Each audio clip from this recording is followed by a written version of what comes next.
ஒரு கிராமத்தில் அழகான பழுப்பு நிற நாய் ஒன்று இருந்தது.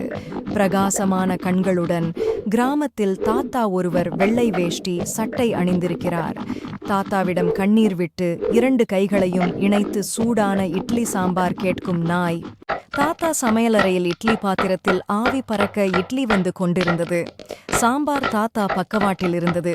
தாத்தாவுடைய நாய் மகிழ்ச்சியுடன் கண்கள் பெரிதாக திறந்து பார்த்து கொண்டிருக்கிறது. அந்த கிராமத்து நாய் பழைய சைக்கிளில் சந்தோஷமாக சவாரி செய்து வால் அசைத்தபடி பெரிய புன்னகையுடன் சைக்கிளை ஓட்டி சென்றது. அந்த நாய் பழைய சைக்கிளில் சமநிலையுடன் ஓட்டி சைக்கிளில் கட்டிய பழுதான பழைய ரேடியோவை சுமந்து செல்வதை கிராமத்து மக்கள் ஆச்சரியமாக பார்க்கிறார்கள். தாத்தாவின் வீட்டில் நாய் தாத்தாவின் பெரிய வெள்ளை சட்டையை அணிந்து 2 கால்களில் நின்று ரேடியோவில் வரும் பாட்டுக்கு ஆடுகிறது. தாத்தாவும் பாட்டுக்கு சந்தோஷமாக ஆடுகிறார்.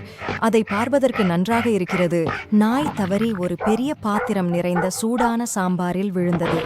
சாம்பார் சிதறி எல்லா பக்கங்களிலும் பரவுகிறது. தாத்தா அதிர்ச்சி அடைந்து நாய்க்கு உதவ விரைந்து வந்தார்.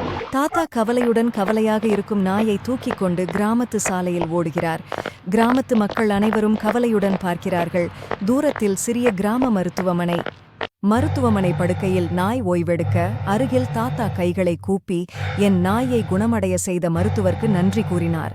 அதில் தாத்தாவுக்கும் நாய்க்கும் இடையே ஒருவருக்கு ஒருவர் பாதுகாப்புக இருக்கிறார்கள். மருத்துவர் லைக் அண்ட் சப்ஸ்கிரைப் பண்ணுங்க மக்களே. வீடியோ பார்த்த அனைவருக்கும் நன்றி.